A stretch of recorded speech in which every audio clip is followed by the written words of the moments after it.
My sons wanted me to beg. I could see it in Marcus's eyes as he stood at the head of the boardroom table on April 15th, 2024, at exactly 2:00 p.m. He wanted me broken, pleading. He wanted to watch his father, the man who taught him to swing a hammer at age 4, reduced to nothing. Instead, I sat perfectly still, my weathered hands folded over a manila envelope. The boardroom of Mitchell and Sons Construction smelled like expensive leather and betrayal. 28 years I'd poured into this company. Started with a single Ford F-150 and a $5,000 loan in 1996. Built it into a $12 million operation with 47 employees and a reputation that meant something in this town. Now my eldest son stood before me with forged documents claiming I was mentally incompetent. "Dad, we've made this as easy as possible for you." Marcus adjusted his tie, a $300 silk number I'd never have spent money on when I was building this company. "You sign here and you walk away with $200,000. That's more than generous considering your condition." Derek, my younger son, sat 3 chairs down, 29 years old and unable to meet my eyes. His hands fidgeted with a pen, clicking it open and closed in the silence. Their mother, my ex-wife Patricia, sat beside Marcus, perfectly composed in a gray suit. She'd orchestrated this. I knew that much. The smile playing at the corners of her mouth told me everything. 3 lawyers lined the opposite wall, stone-faced, expensive, already paid, I assumed. Marcus slid the papers across the polished oak table. "The board has voted. You're being removed as CEO effective immediately. Your shares are being transferred to restore the funds you've misappropriated." I almost laughed at that word, misappropriated, as if I'd stolen from the company I bled for. "We have documentation," Marcus continued, louder now, playing to his audience. "Falsified expense reports, unapproved withdrawals, letters from your doctor about cognitive decline." That last part was pure fiction. I was 56 years old, not senile.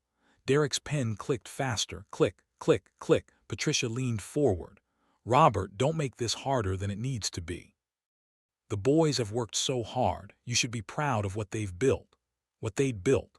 The words hung in the air like poison. Marcus smirked, actually smirked, and turned to one of the lawyers. "How much severance are we legally obligated to provide?" "Minimum." The lawyer cleared his throat. "Given the embezzlement allegations, technically nothing, but $200,000 demonstrates good faith." They laughed then. Not all of them, but Marcus did. A short, sharp bark of amusement. Derek's mouth twitched into something like a smile. My own sons, laughing while they robbed me. I looked down at my hands, carpenter's hands, scarred knuckles from 1,000 job sites, a crooked pinky finger that never healed right after I caught it in a table saw in 2003. These hands built everything in their lives. The manila envelope felt warm under my palms. Marcus sighed, theatrical and impatient. "Dad, do you have anything to say, or are you just going to sit there?" I met his eyes. Held his gaze for 3 long seconds. "I have quite a lot to say," I replied, my voice steady, "but not to you." I tapped the manila envelope twice. "The federal investigator outside might be more interested." The room went dead silent. Marcus's smirk faltered. "What?" Footsteps echoed in the hallway, deliberate, approaching. Patricia's face drained of color. Derek's pen clattered to the table, and I sat perfectly still, waiting for the door to open. Before I tell you what happened when that door opened, I need you to understand something. This is a true story, every word of it. For the past 8 months, I couldn't tell anyone what really happened in that boardroom. Legal proceedings, ongoing investigations. Lawyers advised silence. But now, finally, the case is closed. The verdicts are in. And I can tell you exactly how my own family tried to destroy me, and how I made sure they failed. I'm telling you this because I believe some of you watching have felt this kind of betrayal. Maybe not from your children, but from someone you trusted. Someone you built something with. Someone who looked you in the eye and smiled while planning your destruction. If that's you, I want you to know you're not alone. And if you believe that integrity still matters in this world, that greed shouldn't win, that a man who spends 28 years building something honest deserves to keep his dignity, then please hit that like button. Subscribe to this channel, because this story isn't just about me. It's about everyone who's ever been underestimated, dismissed, or laughed at by people who thought they were smarter. I'm going to tell you how I turned the worst betrayal of my life into the moment my sons realized they'd made a catastrophic mistake. But first, let me take you back to that boardroom. Marcus was staring at me, his confidence cracking like thin ice. "What investigator? Dad, what are you talking about?" The footsteps stopped outside the door. 3 sharp knocks. Patricia's hand gripped the edge of the table, knuckles white. Derek pushed his chair back slightly as if distance might save him. And the door handle turned. But to understand what happened in that boardroom, you need to know what I built. Not just the company. The dream. April 3rd, 1996. That's when Mitchell and Sons construction became real. I was 28 years old with a $5,000 loan from my father-in-law, a used Ford F-150 with 140,000 miles on it, and hands already scarred from 6 years working as an apprentice carpenter. My knuckles were rough as tree bark. I had a crooked pinky finger from catching it in a table saw the year before. Marcus was 4 years old then. I bought him a tiny yellow hard hat from the hardware store for $8.99. He wore it everywhere, to the grocery store, to church, to bed, until Patricia finally hid it in the closet.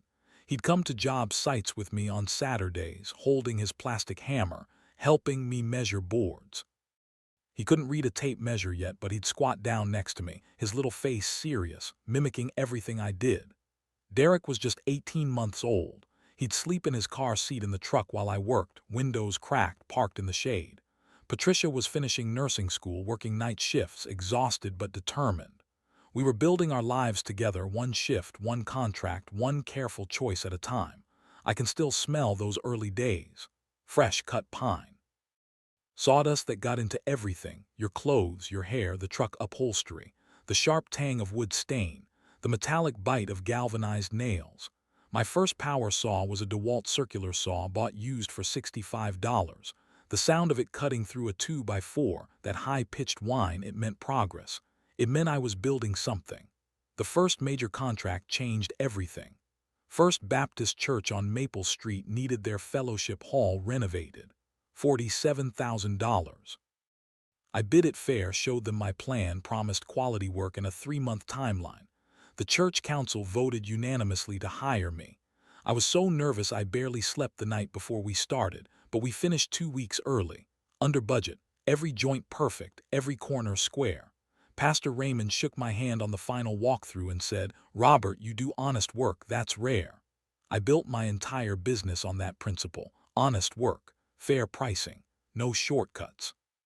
Treat your subcontractors with respect, pay them on time, feed them lunch, remember their kids' names. Keep meticulous records of every expense, every hour, every nail, and teach your sons to do the same. Marcus started working summers with me when he turned 12. I taught him to frame walls, to read blueprints, to understand that every measurement matters. Measure twice, cut once. I must have said it 10,000 times. Derek joined us 2 years later. Different personality, quieter, more detail-oriented. He loved the planning phase, the spreadsheets, the ordering. Marcus preferred being on site, working with the crews. I thought I was raising them right. I thought they understood that the company wasn't just about money. It was about reputation, about looking clients in the eye and knowing you'd given them your best work, about sleeping soundly at night because you'd earned every dollar honestly. They both went to community college. Marcus studied business management. Derek took accounting courses. Then they both came to work for Mitchell and Sons full-time. Marcus at 22, Derek at 20. I was so proud I gave them real responsibility. Marcus became site supervisor. Derek managed the books, handled invoicing, tracked expenses. I taught them everything I knew. The company grew. We hired more crews, took on bigger projects, commercial work, municipal contracts. By 2015, we were pulling in $8 million annually. My marriage to Patricia didn't grow with it. We divorced in 2019, 23 years together, and we'd become strangers. She wanted things I couldn't give her: a bigger house, luxury vacations, status. She also wanted me to run the business differently. "Everyone inflates their bids, Robert," she'd say. "You're leaving money on the table." "I'm leaving my integrity intact," I'd reply. She wanted me to use cheaper materials, charge premium prices. Suggested I could adjust hours on municipal contracts, bill for 10 workers when we only used 7, pay subcontractors in cash to avoid taxes. I refused every time. That refusal created a rift that never healed. The divorce was civil but cold. She got the house. I got the business. The boys were adults by then. Marcus was 27, Derek 25. I thought they understood why I'd said no to their mother's schemes. I thought they'd chosen my values over hers. On March 20th, 2021, we threw a party for the company's 25th anniversary, rented out Maggiano's Italian restaurant, invited clients, subcontractors, employees, family. 73 people showed up. Marcus gave a toast that night. He stood at the microphone, champagne glass raised, and said, "25 years ago, my dad started this company with nothing but a truck and a dream. He taught me and Derek everything we know. How to work hard, how to treat people right, how to build something that lasts." He looked right at me. "Dad, thank you for teaching us everything." Everyone clapped. I felt my throat tighten with emotion. I believed him. I believed every word. 8 months later, January 2025, Mitchell & Sons Construction no longer exists. The company assets were liquidated in August. Restitution paid to every defrauded client, every institution, every person my son stole from. The building was sold, the equipment auctioned, the name dissolved. 28 years, gone. Marcus is serving 11 years at a federal facility in Kentucky. He never apologized, never admitted wrongdoing. His attorney sends letters occasionally demanding I drop the charges. As if I could. They're federal charges. The government prosecuted him, not me. Patricia got 6 years. She gave interviews to local media from jail, claiming I orchestrated a vindictive takedown. Still playing the victim, still calculating angles. Derek is at a minimum security facility in Virginia, 4 years. He writes every few weeks. Simple letters, updates about his days, his therapy sessions, the carpentry program he's enrolled in. I read every letter, but I haven't responded yet. I'm not ready for that bridge. Maybe someday, not today. I wake at 5:30 a.m. Old habits. Contractors' hours burned into my body after 3 decades. I make coffee in my small apartment kitchen. 2 bedrooms overlooking Riverside Park. I sold the family home in July. Too many ghosts in those rooms.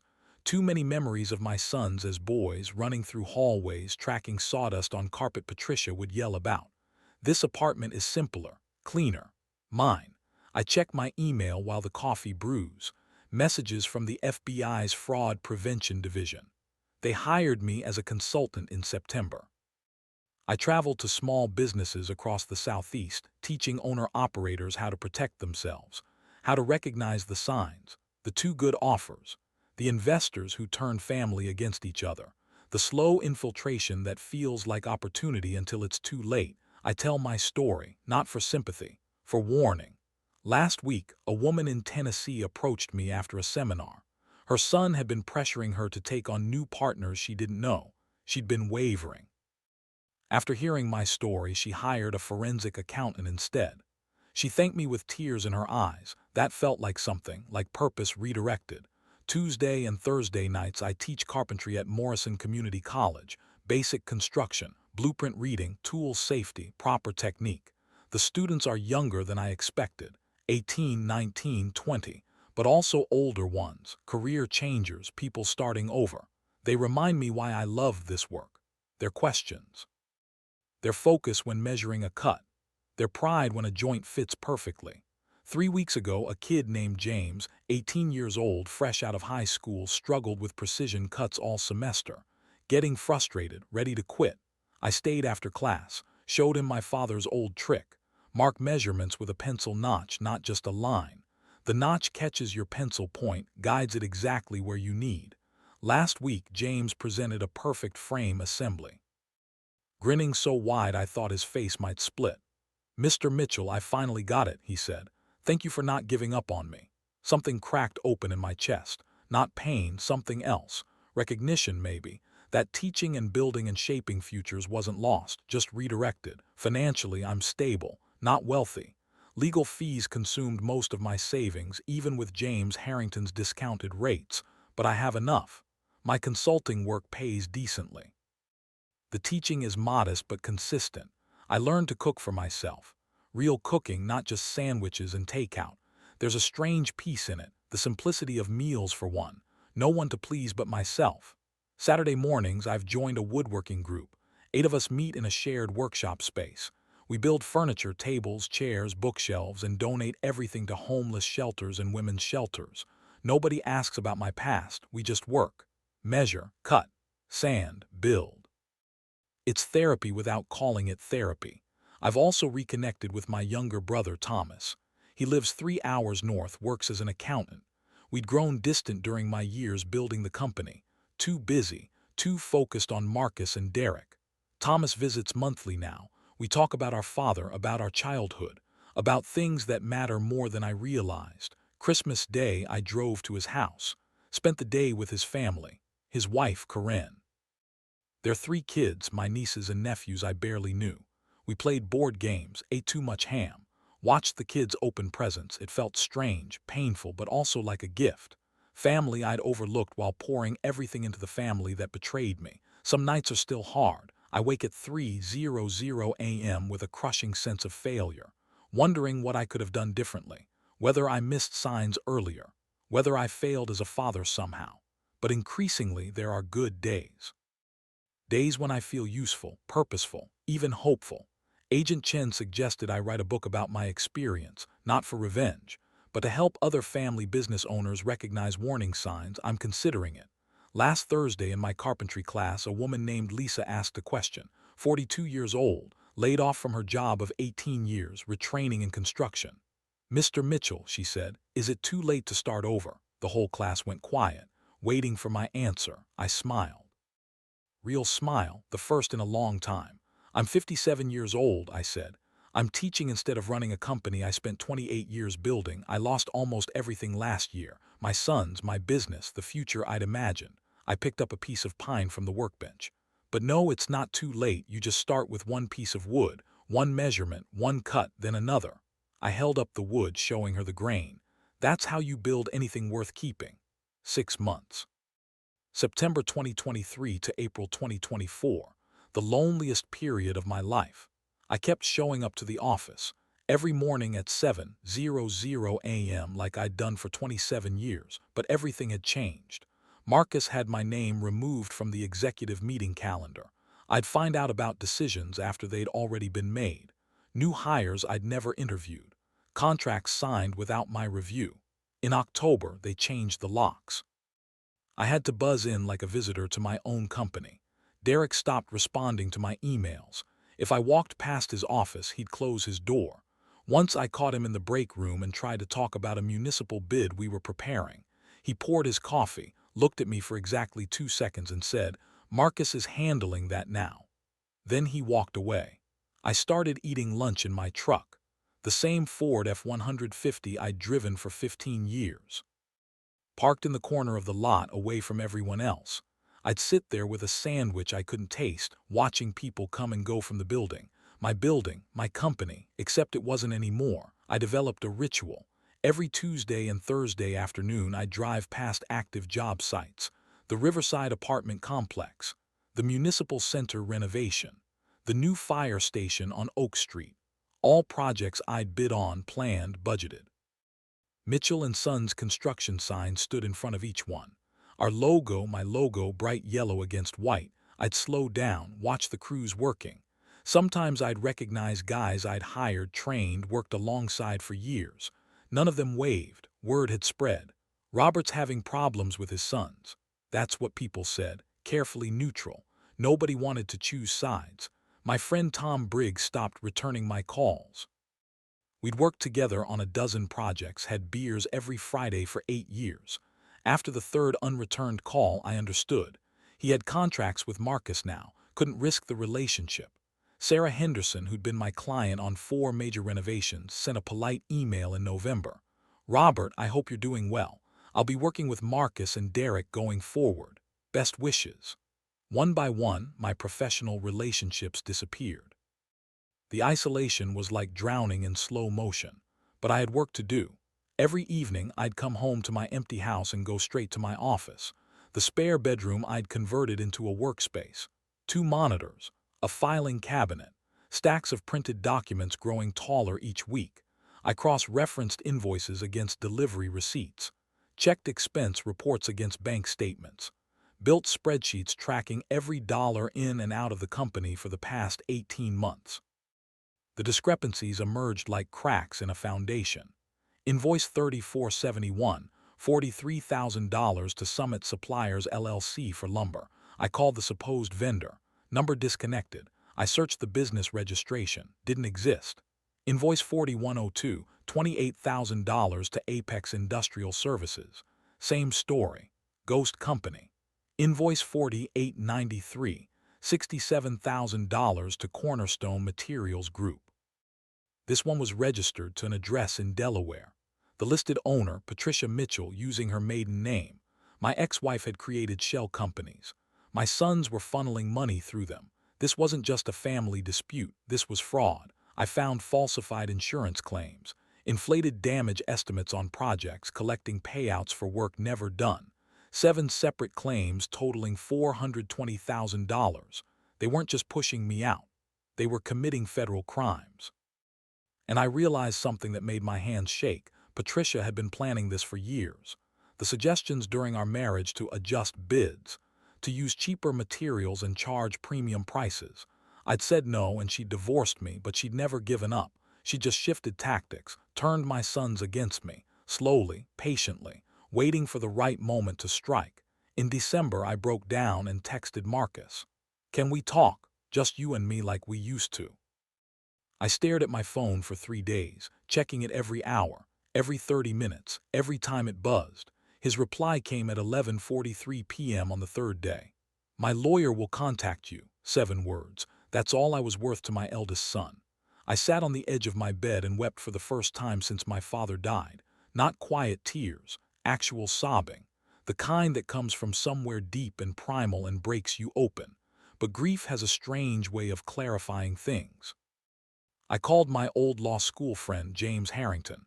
Hadn't spoken to him in 5 years, but he answered on the second ring. I explained everything. He listened for 47 minutes without interrupting. Then he said, "Robert, I know someone you need to meet." That someone was James's colleague in corporate litigation, who connected me to Special Agent Sarah Chen from the FBI's Financial Crimes Division. We met at a coffee shop in January. Agent Chen was 39, sharp-eyed, with a leather portfolio and questions I could actually answer. I showed her everything, every invoice, every bank transfer, every fraudulent claim. She studied the documents for 20 minutes. Then she looked up and said, "The investors your sons are working with Pinnacle Development Partners. We've been investigating them for 2 years. Construction fraud, money laundering, bid rigging across 3 states. They infiltrate family businesses, turn relatives against each other, then liquidate assets." My stomach turned. "How many companies have they done this to?" 14 that we know of. Yours would be 15, she leaned forward. "If you're willing to help us, we can help you, but you'll need to keep showing up to that office. Keep acting like you don't know anything, document everything. Can you do that?" I thought about Marcus's text, about Derek closing his door, about Patricia's smile. "Yes," I said. "I can do that." So I became a ghost in my own company. I showed up, endured the exclusion, the cold shoulders, the humiliation of buzzing in like a visitor. But every night I documented everything, every suspicious meeting, every whispered conversation I overheard, every email I could still access. They thought I was broken. They thought I'd given up. They had no idea I was building their prison one document at a time. April 12, 2024, 11:23 a.m. I was replacing a rotted deck board at my house when my phone rang. Agent Chen's name on the screen.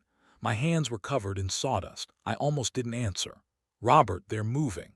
Her voice was clipped, urgent. "Your sons just filed paperwork to dissolve Mitchell & Sons Construction and transfer all assets to a new entity called Pinnacle Mitchell Holdings LLC. They're planning to vote you out in 3 days. April 15th. The hammer slipped from my hand and hit the deck with a hollow thud. "Days. We have enough evidence. Wire fraud, money laundering, conspiracy. We can arrest them now," or she paused. "If you want to confront them before we step in, this is your chance. Do you want to be there when it happens?" My heart hammered against my ribs, too fast, too hard. "If I'm there." If you're there, you'll see their faces when federal agents walk into that boardroom. You'll hear them realize what they've done. But Robert, once we move, there's no going back. Your sons will be arrested. Charge, this becomes public. I sat down on the deck steps. The sun was warm on my neck, but I felt cold all over. Terror, rage, vindication, all of it crashing through me at once. And underneath everything, a desperate, foolish hope. Maybe if they saw the evidence, maybe if they understood how serious this was, maybe they'd show remorse. Maybe my sons, my boys, were still in there somewhere beneath the greed. Robert, Agent Chen's voice pulled me back. I need an answer. Yes, the word came out hoarse. I want to be there. Monday, April 15th, 2:00 p.m. We'll be in position outside the boardroom. When you're ready, you give the signal, we come in. She hung up. I sat on those deck steps for an hour. 72 hours until my family imploded. 72 hours until the company I'd spent 28 years building died in that boardroom. Or was it already dead? Maybe it died on September 8th when I walked into Marcus's office and saw the ambush. Maybe it died years earlier when Patricia started whispering poison into my son's ears. I barely slept that weekend. Saturday, I met with James Harrington at his office. We reviewed every document, every piece of evidence. He kept asking if I was sure, if I understood what this meant. Your sons could face 8 to 12 years in prison, he said. Maybe more with the conspiracy charges. Patricia could get 6. Your company will be liquidated. You understand that? I understand. But I didn't, not really. How do you understand destroying your own children? Sunday morning, I did something I hadn't done in months. I drove to Riverside Cemetery. My father's grave is under an oak tree in the northeast corner. Simple granite headstone. Thomas Mitchell, 1940–1996. Beloved father and carpenter. He died 2 weeks after I started Mitchell & Sons construction. Heart attack at 56. The same age I am now. I sat on the grass beside his grave and talked to him like I used to when I was young and didn't know what to do. I don't know if you'd be proud of me or ashamed, I said out loud, didn't care if anyone heard. I'm about to send my sons to prison, your grandsons, the boys you held when they were babies. A breeze moved through the oak leaves, that papery rustling sound. But they're stealing, Dad. They're committing fraud. They've turned into everything you taught me not to be. My throat tightened. You always said measure twice, cut once. You said a man's word is his bond. I tried to teach them that. I swear I tried. I thought about his calloused hands guiding mine on a saw when I was 8 years old, the patience in his voice. Slow down, Robert. Do it right or don't do it at all. He'd built a reputation over 35 years as a carpenter. Never cut corners, never lied to a client. Died with nothing but his tools and his good name. And people came to his funeral. 47 people who said Tom Mitchell was an honest man. That was his legacy. What would mine be? The man whose sons destroyed his company, or the man who stood up for what was right even when it cost him everything? I stood up from the grave, brushed grass off my jeans. My sons made their choices. I had to make mine. Monday morning, April 15th, I woke at 5:30 a.m. I put on my best suit, navy blue, the one I wore to contract signings and client meetings. White shirt. Burgundy tie, polished shoes. I looked at myself in the mirror and barely recognized the man staring back. Gray in my hair now, lines around my eyes that weren't there 5 years ago, but my hands were steady.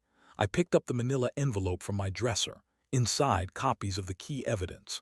Shell company registrations, falsified invoices, bank transfer records, everything I'd compiled over 6 months. My phone buzzed. Agent Chen, we're in position, ready when you are. I drove to the office one last time. The parking lot looked the same. The building looked the same. Mitchell & Sons construction in big letters across the brick facade. But everything was about to change. I walked through the lobby, took the elevator to the 3rd floor, heard voices in the boardroom, and I walked in. But I'm getting ahead of myself. Let me take you back to how I built the case that would end up in that manila envelope. It started with James Harrington. I called him in late September, voice shaking, barely able to explain what was happening. James was 62 years old, silver-haired, with reading glasses perpetually perched on top of his head that he'd forget were there and spend 5 minutes looking for. We'd gone to law school together before I dropped out to become a carpenter. Hadn't spoken in 5 years, but he listened to my entire story without interrupting once. When I finished, he said, "I'm taking your case." pro bono. James, I can't ask you to. You're not asking, I'm telling. I'm tired of seeing good men destroyed by their own families. He paused. Get me every document you have, everything. I brought him 17 bankers' boxes of paperwork. He spent 3 weeks reviewing it all. When he called me back, his voice was grim.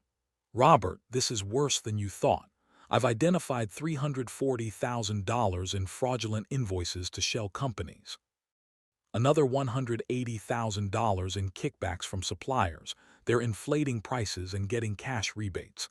And the insurance claims, $420,000 in falsified damage claims. My sons had stolen nearly $1 million. There's something else, James said. These investors your sons are working with Pinnacle Development Partners. I've seen this name before, in other cases. I'm connecting you with someone from the FBI. That someone was Special Agent Sarah Chen. 39 years old, sharp eyes that missed nothing. She carried a leather portfolio and asked questions that made my attorney nervous. We met at that coffee shop in January. She laid out photos on the table between us. 14 different men and women, business owners, all of them looking tired, defeated. Pinnacle Development Partners, she said. They're a sophisticated fraud ring. They infiltrate family businesses, small to medium-sized, usually construction or manufacturing. They befriend the children, offer investment opportunities, turn them against their parents, then liquidate the assets and disappear. She pointed to each photo.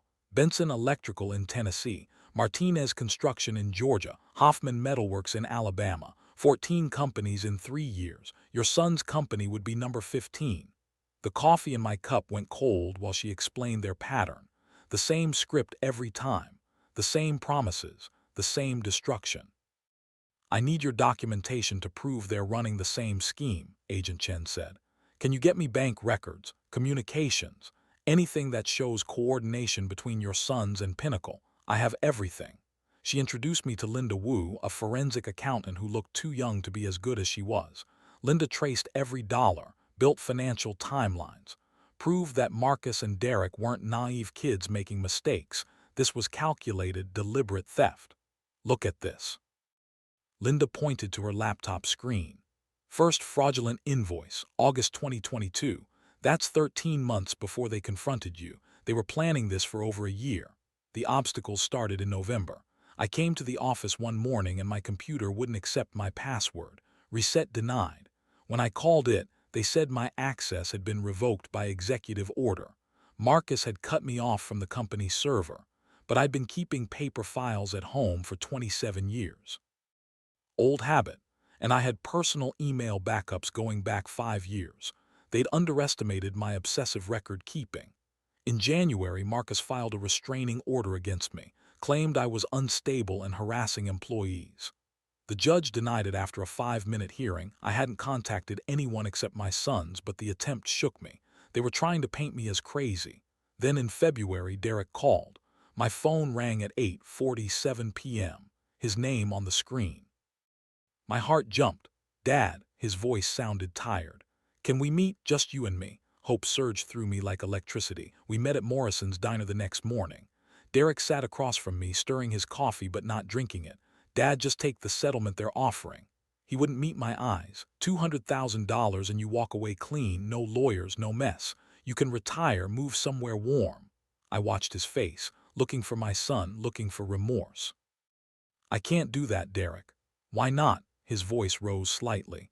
Why do you have to make this so difficult? Because what you're doing is illegal. You're committing fraud. His jaw tightened. We're doing what we have to do to grow the business. You're too old-fashioned to understand. Old-fashioned, like honesty, like integrity. He stood up. Then you're choosing this. Whatever happens next is on you, Dad, not us. You. He walked out. I sat there for 20 minutes, staring at his untouched coffee. That conversation broke something in me. The last fragile thread of hope that maybe my sons might wake up, but it also gave me clarity. I'd recorded the conversation on my phone, legal in our state. I sent it to Agent Chen that afternoon. She called me back within an hour. Robert, he essentially confessed. New business model. Old-fashioned rules. This is gold. The investigation accelerated. By March, we had everything. Forged signatures on loan applications to First National Bank. $500,000 in my name that I never authorized. Falsified bids submitted to the city of Greenville, coordinated with Pinnacle to undercut competitors. Unreported cash payments totaling $240,000. Wire fraud, mail fraud, bank fraud, conspiracy. The FBI's case expanded to include not just Marcus and Derek, but Patricia and 3 Pinnacle executives. Agent Chen called me on March 28th. "When we move, we'll move fast," she said. "Simultaneous arrests in 3 cities. Your sons, your ex-wife, the Pinnacle leadership. It'll be national news. Are you ready for that?" I thought about my father's gravestone, about 28 years of honest work, about the choice between protecting my sons and protecting what was right. "Yes," I said, "I'm ready." Now back to that boardroom. April 15, 2024, 2:00 p.m. Marcus stood at the head of the table mid-presentation. PowerPoint slides behind him showing financial projections, growth charts, corporate restructuring plans. "As you can see," he was saying to the 3 lawyers, "the company's performance has declined significantly under current leadership. We're proposing a complete restructuring that will," I interrupted, my voice calm, steady. "I think we should wait for one more guest." Marcus's head snapped toward me.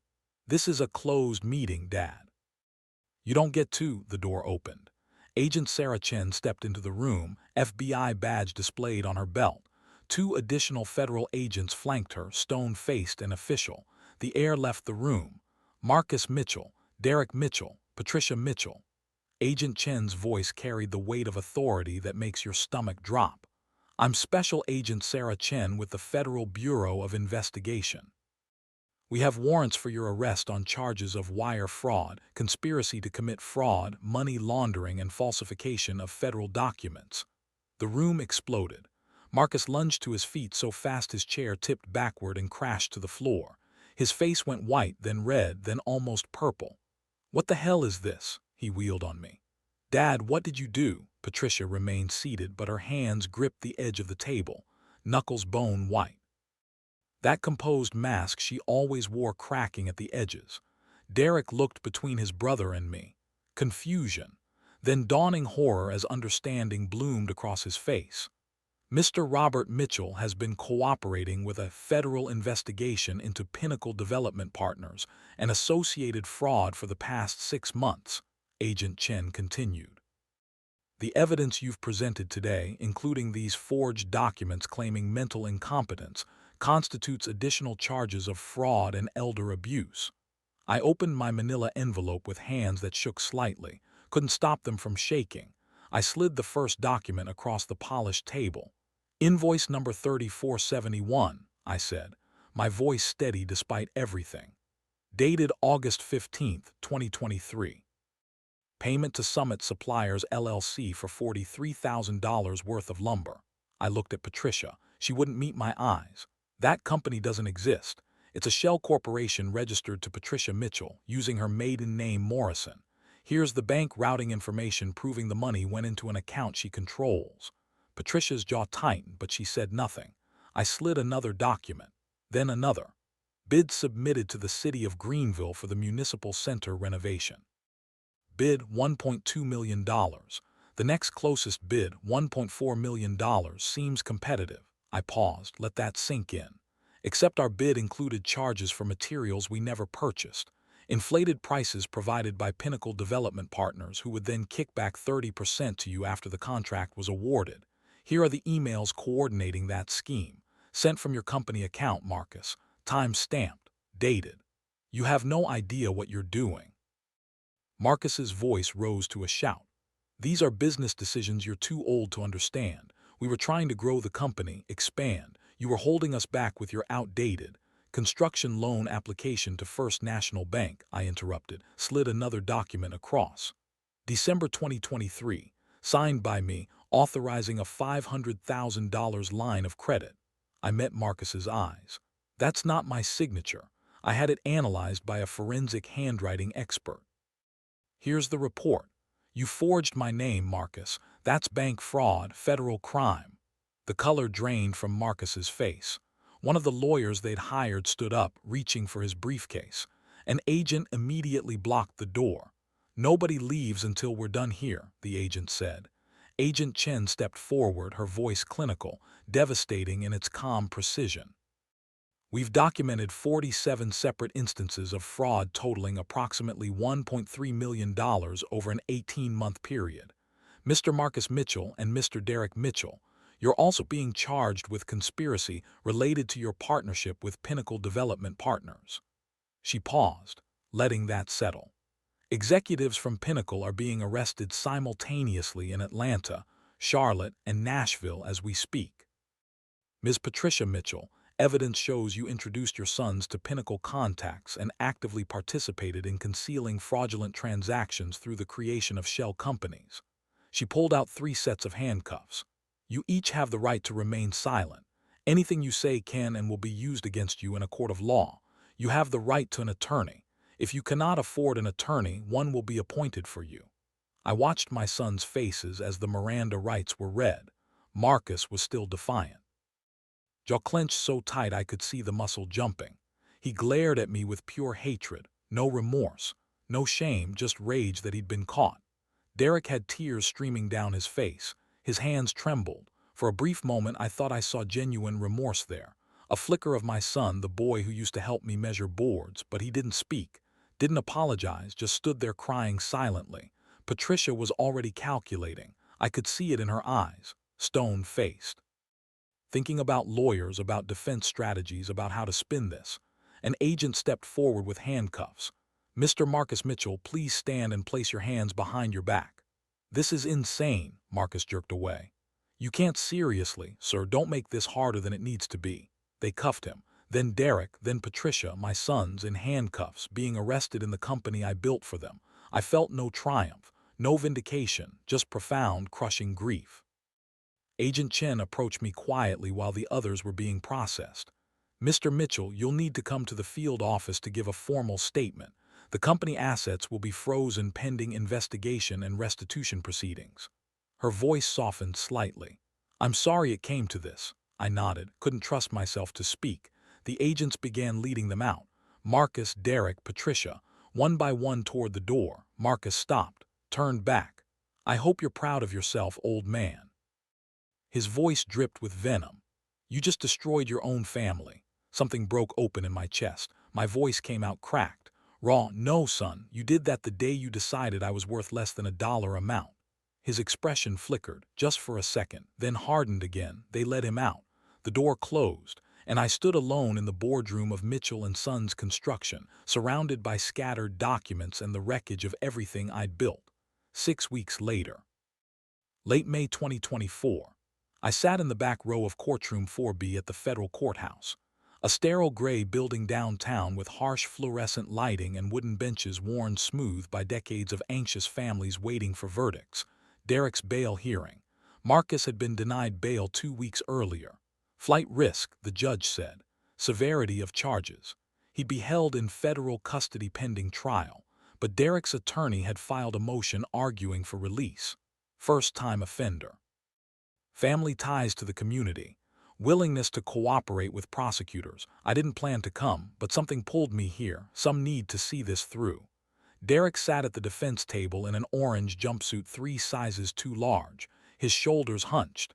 He looked younger than his 29 years, like a boy playing dress-up in adult consequences.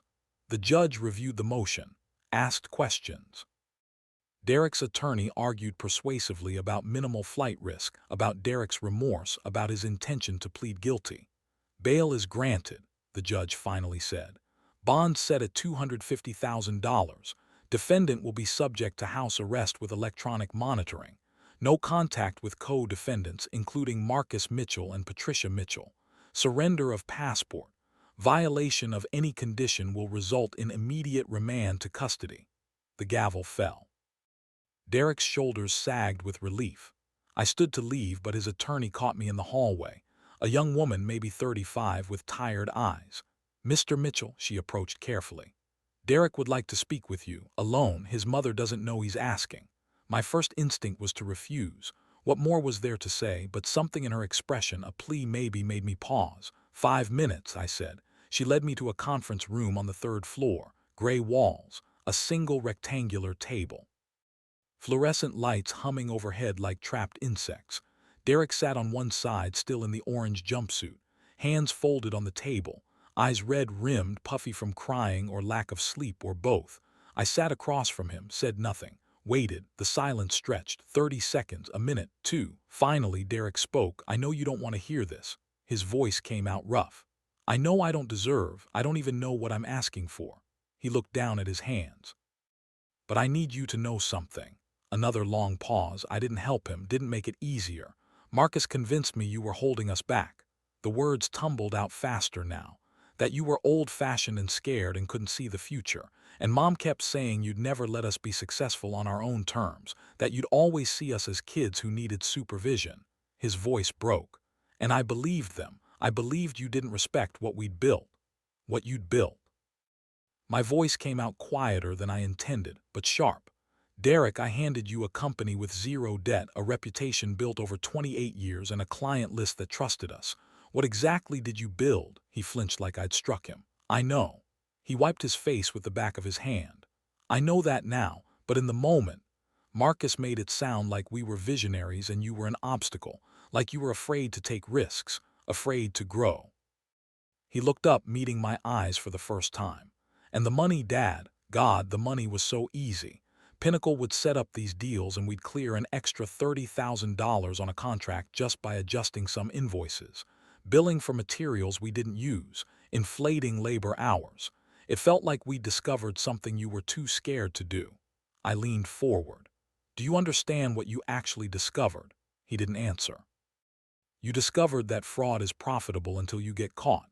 You discovered that your integrity has a price tag, $30,000 apparently. You discovered that your father's reputation, built on 28 years of honest work, can be destroyed in 18 months by his own sons." Derek started crying, not quiet tears, full sobs that shook his shoulders. "I know," he choked out.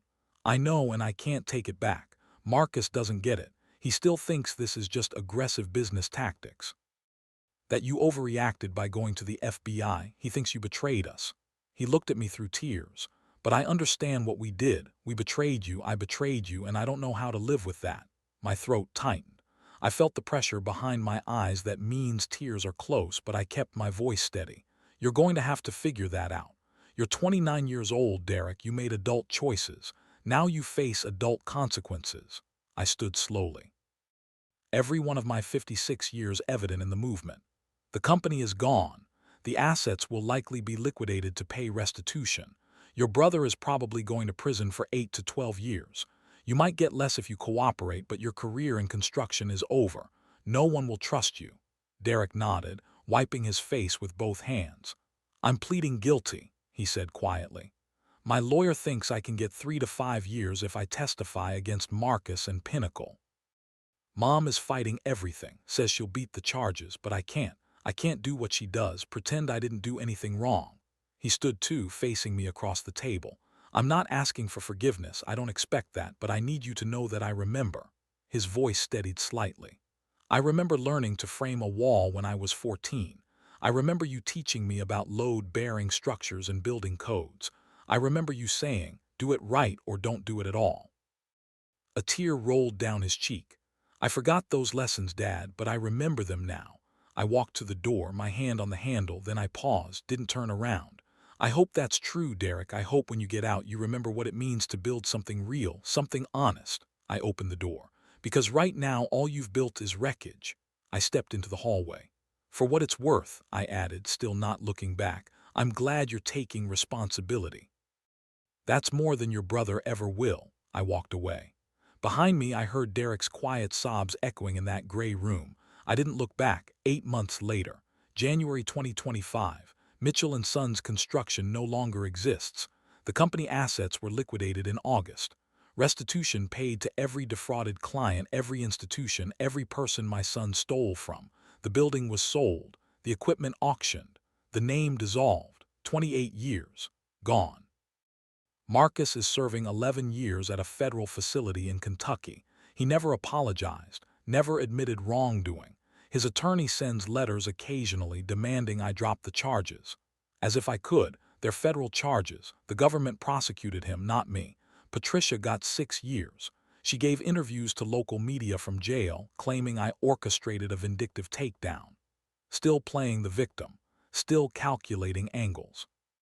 Derek is at a minimum security facility in Virginia, 4 years. He writes every few weeks, simple letters, updates about his days, his therapy sessions, the carpentry program he's enrolled in. I read every letter, but I haven't responded yet. I'm not ready for that bridge. Maybe someday, not today. I wake at 5:30 a.m., old habits. Contractor's hours burned into my body after 3 decades. I make coffee in my small apartment kitchen. 2 bedrooms overlooking Riverside Park. I sold the family home in July. Too many ghosts in those rooms. Too many memories of my sons as boys running through hallways tracking sawdust on carpet Patricia would yell about. This apartment is simpler, cleaner, mine. I check my email while the coffee brews. Messages from the FBI's Fraud Prevention Division. They hired me as a consultant in September. I traveled to small businesses across the Southeast, teaching owner-operators how to protect themselves, how to recognize the signs, the too good offers, the investors who turn family against each other, the slow infiltration that feels like opportunity until it's too late. I tell my story, not for sympathy, for warning. Last week, a woman in Tennessee approached me after a seminar. Her son had been pressuring her to take on new partners she didn't know. She'd been wavering. After hearing my story, she hired a forensic accountant instead. She thanked me with tears in her eyes. That felt like something, like purpose redirected. Tuesday and Thursday nights I teach carpentry at Morrison Community College. Basic construction, blueprint reading, tool safety, proper technique. The students are younger than I expected. 18, 19, 20, but also older ones, career changers, people starting over. They remind me why I love this work. Their questions, their focus when measuring a cut, their pride when a joint fits perfectly. 3 weeks ago, a kid named James, 18 years old, fresh out of high school, struggled with precision cuts all semester. Getting frustrated, ready to quit, I stayed after class, showed him my father's old trick. Mark measurements with a pencil notch, not just a line. The notch catches your pencil point, guides it exactly where you need. Last week, James presented a perfect frame assembly. Grinning so wide I thought his face might split. "Mr. Mitchell, I finally got it," he said. "Thank you for not giving up on me." Something cracked open in my chest. Not pain, something else. Recognition, maybe. That teaching and building and shaping futures wasn't lost, just redirected. Financially, I'm stable, not wealthy. Legal fees consumed most of my savings, even with James Harrington's discounted rates, but I have enough. My consulting work pays decently. The teaching is modest but consistent. I learned to cook for myself. Real cooking, not just sandwiches and takeout. There's a strange peace in it, the simplicity of meals for one. No one to please but myself. Saturday mornings, I've joined a woodworking group.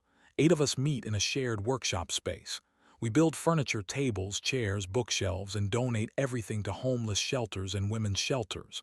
Nobody asks about my past. We just work, measure, cut, sand, build. It's therapy without calling it therapy. I've also reconnected with my younger brother, Thomas. He lives 3 hours north, works as an accountant. We'd grown distant during my years building the company. Too busy, too focused on Marcus and Derek. Thomas visits monthly now. We talk about our father, about our childhood, about things that matter more than I realized. Christmas Day, I drove to his house. Spent the day with his family, his wife, Corinne. Their 3 kids, my nieces and nephews I barely knew. We played board games, ate too much ham, watched the kids open presents. It felt strange. Painful, but also like a gift. Family I'd overlooked while pouring everything into the family that betrayed me. Some nights are still hard. I wake at 3:00 a.m. with a crushing sense of failure, wondering what I could have done differently, whether I missed signs earlier, whether I failed as a father somehow. But increasingly there are good days, days when I feel useful, purposeful, even hopeful. Agent Chen suggested I write a book about my experience, not for revenge, but to help other family business owners recognize warning signs. I'm considering it. Last Thursday in my carpentry class, a woman named Lisa asked a question. 42 years old, laid off from her job of 18 years, retraining in construction. "Mr. Mitchell," she said, "is it too late to start over?" The whole class went quiet. Waiting for my answer, I smiled, a real smile, the first in a long time. "I'm 57 years old," I said. "I'm teaching instead of running a company I spent 28 years building. I lost almost everything last year. My sons, my business, the future I'd imagined." I picked up a piece of pine from the workbench. "But no, it's not too late. You just start with one piece of wood, one measurement, one cut, then another." I held up the wood, showing her the grain. "That's how you build anything worth keeping." When people hear my story, they want to make it simple. Good father versus greedy sons. Honesty versus corruption. Old values versus new greed. A morality tale with clear villains and a righteous hero. But life is more complicated than that. My sons aren't monsters. They're men who made terrible choices under the influence of greed, manipulation, and their own arrogance. Men who believed shortcuts were sophistication and that their father's principles were just fear dressed up as integrity. The hardest truth I've faced is that I may have contributed to their downfall.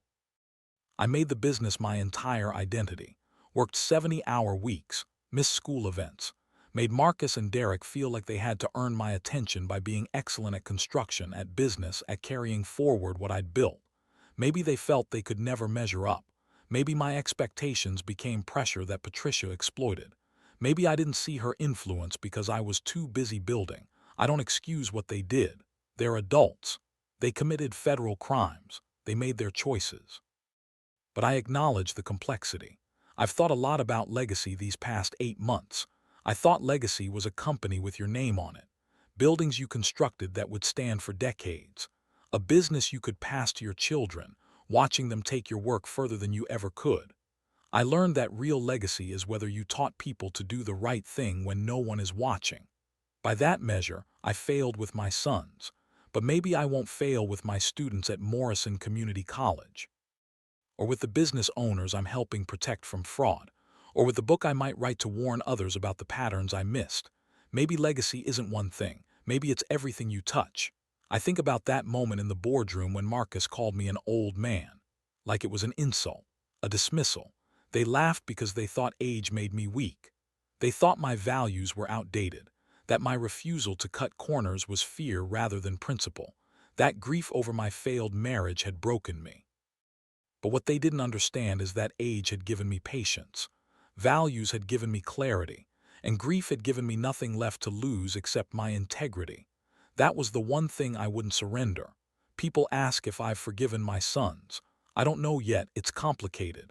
I've forgiven Derek enough to read his letters, to acknowledge his remorse, to hope that someday, maybe years from now, we might rebuild something, not what we had. That's gone. But something new, built on truth instead of illusion. Marcus. I may never get there. He's never apologized, never shown remorse, still believes he was right and I betrayed him by refusing to let fraud continue. How do you forgive someone who doesn't think they did anything wrong? But here's what I have forgiven myself. For not seeing it sooner. For trusting when I should have questioned. For loving my sons so much that I made myself blind to what they were becoming. That forgiveness matters more than I expected. It's what lets me sleep at night. What lets me stand in front of a classroom and teach without bitterness poisoning everything I say. If you've made it this far in my story, thank you. Thank you for listening to an old contractor talk about loss and betrayal and the long, slow process of rebuilding, not a company but a life. If this story resonated with you, if you believe that integrity still matters in a world that often rewards shortcuts, please consider hitting that like button and subscribing to this channel. Your support means I can continue sharing these stories. And maybe, just maybe, someone watching will recognize the warning signs in their own business or family and act before it's too late. Maybe someone will choose differently than my sons did. I want to leave you with an image from last week. I was working in the community workshop building a bookshelf for a domestic violence shelter. Solid oak, dovetail joints, the kind of craftsmanship that takes time but lasts generations. A younger man, maybe 30, was working at the next bench on a sloppy project, using a nail gun to force pieces together that didn't fit properly. The joints were gaps and sawdust and frustration. He noticed me watching and got defensive. I know it's not perfect, but it'll hold. Will it? I asked. He looked at his work, Really looked at it, saw what I saw. Maybe not, he admitted. I set down my tools and helped him. We pulled the piece apart, measured properly, cut new joints, did it right. It took 3 more hours, but when we finished, he stood back and smiled. This is what I wanted it to be, he said. That moment reminded me why I do this work now, why I teach, why I consult, why I'm considering writing that book. Not everyone will cut corners. Not everyone will choose greed over integrity. Some people just need to be shown that doing it right is possible, that it's worth the extra time, that there's dignity in honest work that no amount of easy money can replace. My sons laughed at me, thought I'd break, but I changed everything instead. Not the way I expected, not the way I wanted, but I changed it. I'm 57 years old, starting over, building a different kind of legacy, and I'm not broken. I want to hear from you. Have you ever faced a situation where doing the right thing cost you everything? Or have you been tempted to take shortcuts because everyone around you was doing it? How did you handle it? Leave a comment below, share your story. Maybe it'll help someone else facing the same choice. Thank you for listening. And remember, integrity isn't what you do when people are watching. It's what you do when no one will ever know except you. That's the legacy that matters.